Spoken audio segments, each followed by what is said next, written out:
नमस्कार, आप देख रहे हैं एचडीएफ भारत और मैं नरेंद्र सिंह। बिहार चुनाव से पहले एक सर्वे ने सभी को चौंका दिया है। इसी मुद्दे पे बात करने के लिए हमारे साथ मौजूद है एचडीएफ के संपादक रवि मिश्रा जी। तो सर, क्या है ये सर्वे रिपोर्ट, इसके बारे में कुछ बताइए। देखिए, आपको पता है कि बिहार विधानसभा का चुनाव इसी साल में होना है। हालांकि ये उम्मीद जताई जा रही है कि नवंबर तक जो है वो इसका नोटिफिकेशन आ सकता है। हालांकि तमाम ज़िलों के डीएम को एक टीम बनाने का, एक कमेटी बनाने का, निगरानी टीम आप जिसे कह सकते हैं, कि वो बनाने का आदेश हालांकि दे दिया गया है। बात सर्वे की हो रही है, तो देखिए पोल ट्रैकर का सर्वे आया है। उस सर्वे में जो बताया जा रहा है उसमें निश्चित तौर पर कहीं ना कहीं जो एनडीए गठबंधन की मुसीबत है वो बढ़ती हुई दिखाई गई है, क्योंकि महागठबंधन को उसमें बढ़त दिखाया जा रहा है और एनडीए गठबंधन को उसमें नुकसान होता दिखाई दे रहा है। अब सवाल ये है कि जब इस तरह के सर्वे सामने आए हैं तो इसने एनडीए की टेंशन बढ़ा दी है, लोगों को चौंका दिया है। और चुनाव से पहले इस तरह के सर्वे होते रहते हैं, तो सर्वे के नतीजा सच में क्या होंगे ये तो चुनाव परिणाम के बाद ही साफ होगा।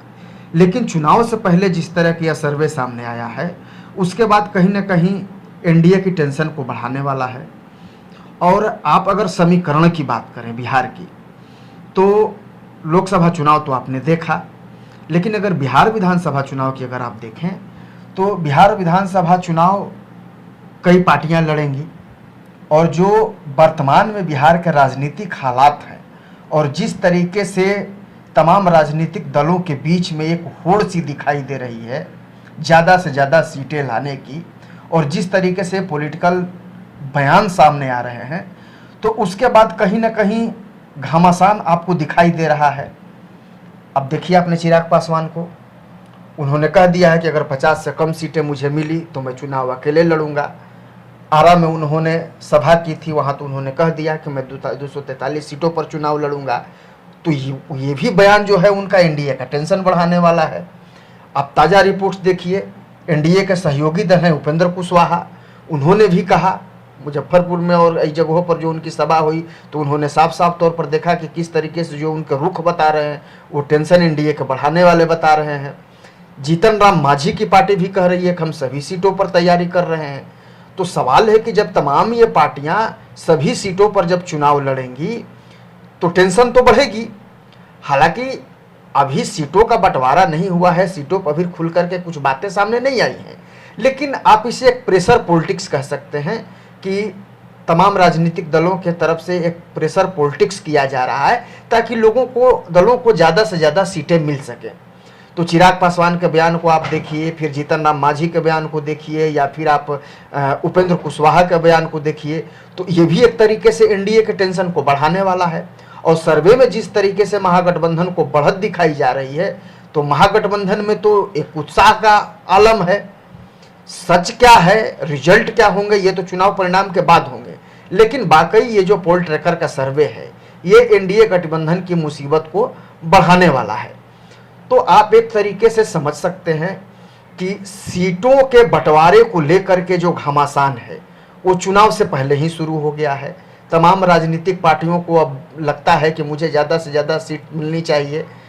तो इस तरह की चीज़ें आपको देखने को चुनाव से पहले मिल रही हैं, जो कहीं ना कहीं जो टेंशन है राजनीतिक दलों की बढ़ा रही हैं। हालांकि महागठबंधन में भी सीट शेयरिंग को लेकर के अभी तक कुछ स्पष्ट नहीं है।